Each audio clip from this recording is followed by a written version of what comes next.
All right, good morning, good afternoon, and good evening, everyone. This is Dr. Ephraim. Today's date is November 14th, 2022. And if you listen to the sound of my voice, that means you were blessed to see another day. And for that, all praise, honor, and glory is due to the Most High God of Israel for now and forever. All right, welcome to all my new subscribers and welcome everybody who's been with me for a while. I appreciate your support. And if you haven't already, make sure you hit that subscribe button, hit that notification bell, and select all, so you'll be notified every time I upload a new presentation. I want to thank you all for your comments and liking the videos, and it all helps in the viewership, because YouTube made it so much harder to kind of build. Even though I'm what they call OG in the YouTube game, when I came back, it's like I kind of had to start over. So, it is what it is. But I appreciate every single one of you for contributing positively to the lessons and to the movement, of our people. Real quick, I want to send some prayers out to NBA player. Well, he's not playing anymore, but Nate Robinson. He's like the only three-time NBA slam dunk champion because he's like only 5'8", 5'9", or whatever. Well, I just saw a story come across that he's battling kidney failure, and they told him he's been battling that for a while, and they basically said his kidneys is failing, and at some point, it's gonna go all the way on him. So, prayers and a shout out to that brother right there, for going through something like that. May the Most High have mercy on him, and he can still bring him out of that. Most High can do all things but fail, right? All right, this lesson right here, I felt led to do this Black History segment on Asaata Shakur, and her real name is Joanne Chesimard. I first heard her name from Chuck D way back in the day of Public Enemy. She's commonly known as Tupac's godmother, but they actually aren't blood related. She was back in that time, man, back when it was crucial, man, back in the 60s, early 70s. I had a bunch of black liberation movements, Black Panthers, all that. Come on, black liberation, you know what I'm saying? So anyway, she was convicted of a crime. She was actually in prison, and she escaped.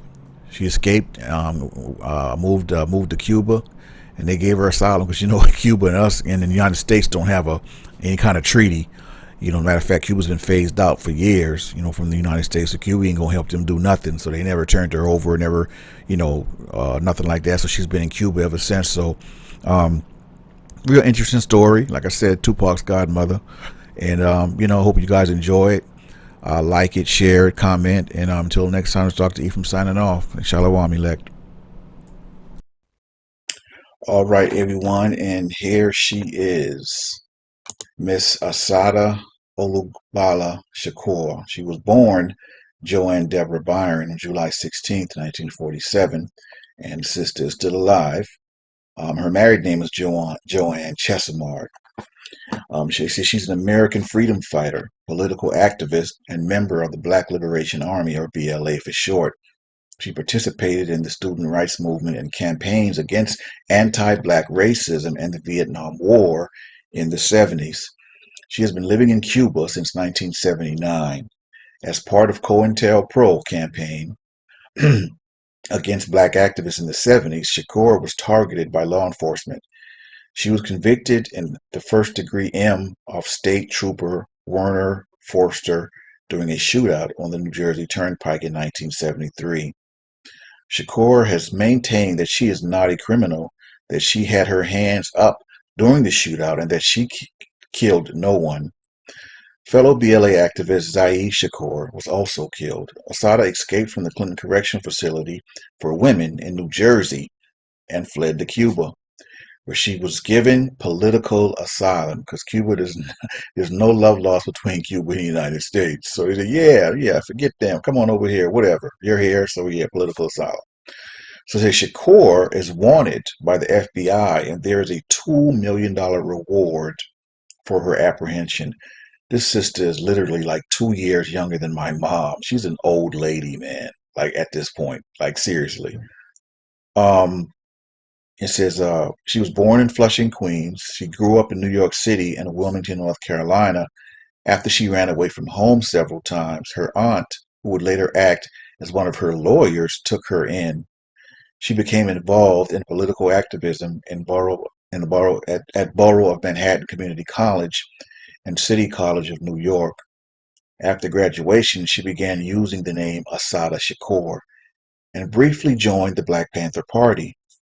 She then joined the BLA, a loosely knit offshoot of the Black Panthers, which engaged in an armed struggle against the U.S. government through tactics such as robbing banks and police officers and drug dealers.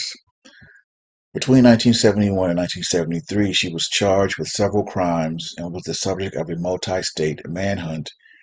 In May of 1973, Shakur was arrested after being wounded in a shootout on the New Jersey Turnpike.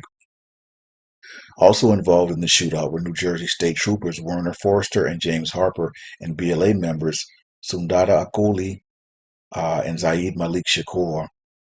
State Trooper Harper was wounded. Zaid Shakur was killed. State Trooper Forster was killed. Between 1973 and 1977, Shakur was charged with attempted armed robbery, bank robbery, and kidnapping. In retaliation to the shootout of 6 other incidents, she was acquitted on 3 of the charges, and 3 were dismissed. In 1977, she was convicted of the of State Trooper Forster and of 7 other felonies related to the 1973 shootout. Her defense had argued medical evidence suggested her innocence since her arm was damaged in the shootout. While serving a life sentence for Shakur escaped in 1979 with assistance from the BLA and members of the May 19th Communist Organization from the Clinton Correctional Facility for Women in Union Township, New Jersey, now the Edna Mahan Correctional Facility for Women. She surfaced in Cuba in 1984, where she was granted political asylum. Shakur has lived in Cuba ever since, despite U.S. government's efforts to have her returned. She has been on the FBI's most wanted terrorist list since 2013 as Joanne Deborah Chesimard, and was the first woman to be added to this list. I mean, they got to be kidding me, man. I got to stop for a second. I mean, all the black activists and Black Panthers they murdered back in the day or whatever. We ain't even talking Martin Luther King or Malcolm X. And y'all going after this sister for an alleged crime that she didn't probably even commit. And I mean, man, let me tell you, you know what? I gotta chill, man, because I mean, the audacity, all the black and brown lives that were lost, man. I mean, just because during the '60s and the '70s, it was crucial, especially the '60s. It was crucial. That's why they had, Black Panthers and even the Nation of Islam and all this popping up. We needed some black strength, some black unity. You know what I'm saying? We need something else to look up to. You know what I'm saying? I mean, we got tired of being beat on and had fire hoses and lynchings and all that. I mean, come on, man. What they expect us to do? My grandma used to say back in the day, a horse get tired getting whipped. You know what I'm saying? You keep crapping on the people and doing what y'all want with no kind of restitution or just nothing. Black folks was fed up, man. It's like enough of this, man. You know what I'm saying? They started they started raising up. Like we know we tired of this. And they got some nerve and audacity of them, man. Like, you know what I'm saying? This is an old lady now. 2 years younger than my mother. I look at my mother every day, man. I'm like, man, I'm saying in my mind, like, man, mama old now. I see her walking around, got a little walker. Like, wow. I mean, because my mom back in the day, my mom was no joke. And so to see her now as an old woman, it's like, wow, man, And of course, we all know her kids, what that means. We older too. All my mama kids in their 50s. You know what I'm saying? She ain't got no young kids. That's an old woman now. But anyway, let me go ahead on with a little bit of her. I'll tell y'all a little bit about her.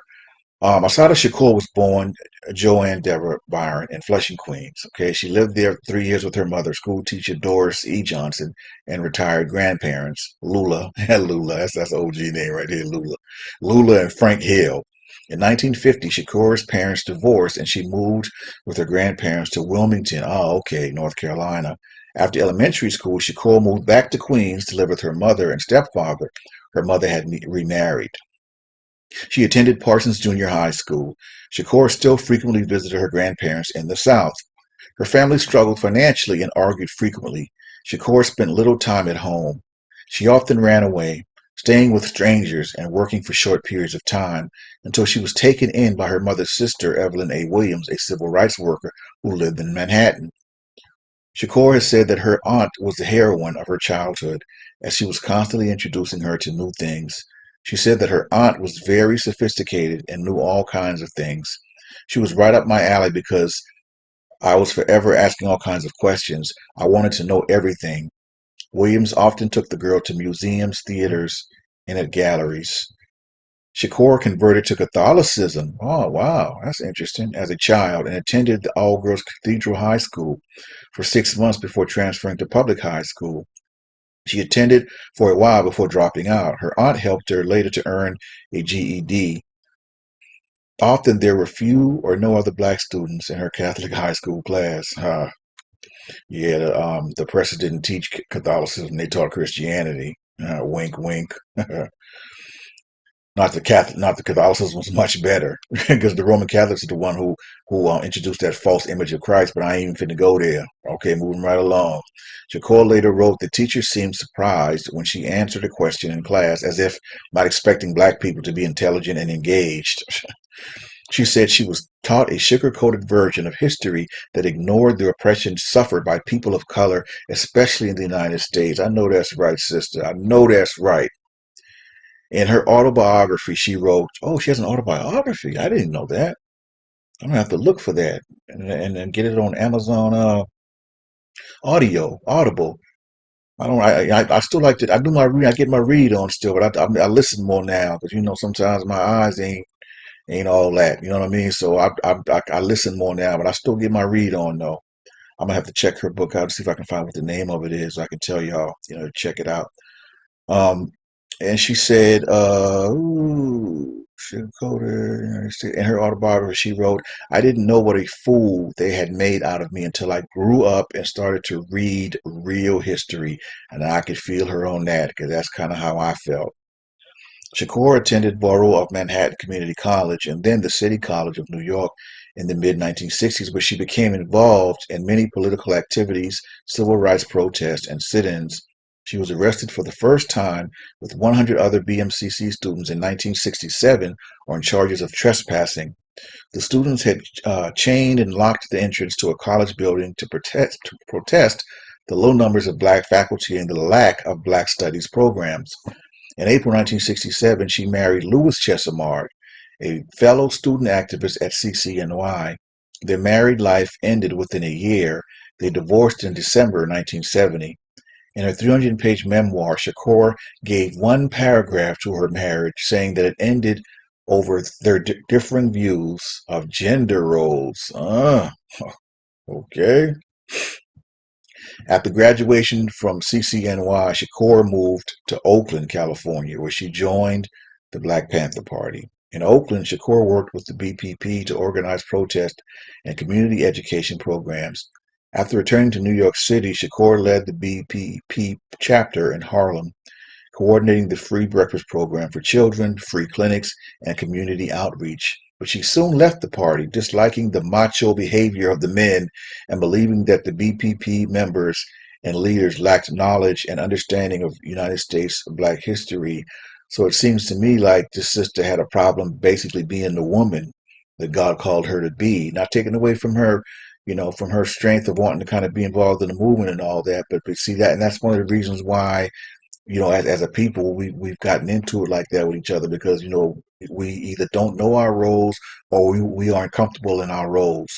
You know what I'm saying? God made woman as the helpmate. He didn't make her as the breadwinner to get out there and man is hunted gatherer. The man get out there and get the food and provide. You understand that's all that's biblical. So it sounds like to me like this sister had a problem basically being a woman or being, or portraying that role, especially back then of what women were looked at as being playing their roles or whatever. And there's no shame in being a woman. I mean, playing the woman role, letting the man be the man.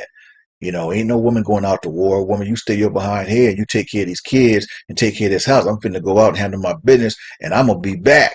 See, that's man stuff. You ain't finna go out there in no war with me, girl. You better, girl, don't even play. You know what I'm saying? I'm providing. I'm protecting. You know, and that's how God wanted it. That's how God called it. That's how He made it. So anyway, a lot of women have a problem with that. So apparently, she was on some unspoken kind of feminist stuff because she said her marriage ended because of the gender role. So I kind of we can kind of gather, you know, what that meant or whatever. So anyway, it says beginning in 1971, Shakur was allegedly involved in several incidents of assault and robbery in which she was charged or identified as wanted for questioning, including attacks on New York City police and bank robberies in the area. On April 6, 1971, Shakur was shot in the stomach during a struggle with the guest in the Statler Hilton Hotel in Midtown Manhattan. According to police, Shakur knocked on the door of a guest room, asked, "Is there a party going on here?" Then displayed a revolver and demanded money. In 1987, Shakur confirmed to a journalist that there was a drug connection in this incident but refused to elaborate. She was booked on charges of attempted robbery, felonious assault, reckless endangerment, and possession of a deadly weapon, then released on bail. Shakur is alleged to have said that she was glad that she had been shot. Afterwards, she was no longer afraid to be shot again. Wow. That's crazy.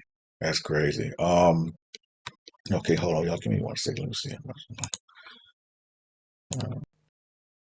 But anyway, you know, be that as it may, you know, if y'all want to, you know, do a little more research on, you know, by all means, you know, do that. I'm not going to really go on because there's a lot on her. I mean, she was, the sister was involved with a lot. I'm just say that, like, wow, you know. But basically, the highlight is she got convicted of the M of a police officer. She escaped, you know, with the help of, you know, BLA members, whatever the case may be. And at some point, she found her way over to Cuba, and they gave her political asylum, meaning, you know, they wouldn't turn her over to the United States. And to this day, she still has a $2 million bounty on her head, but she has not stepped foot on U.S. soil, you know, since. I mean, why would she, right? So, you know, that's that. I'm not going to read anymore because, like I said, there's a lot on her. If you are interested, definitely. That's that. Those are the highlights of this sister Asata Shakur. So may the Most High have mercy on her and bless her and keep her wherever she's at in her health and her finances. All right, y'all. That's it, man. I hope y'all enjoyed the lesson on Miss Joanne Chesamard, aka Asata Shakur, the godmother of Tupac Amaru Shakur. We all know him, right? Until next time, this is Dr. Ephraim signing off, saying Shalom, elect.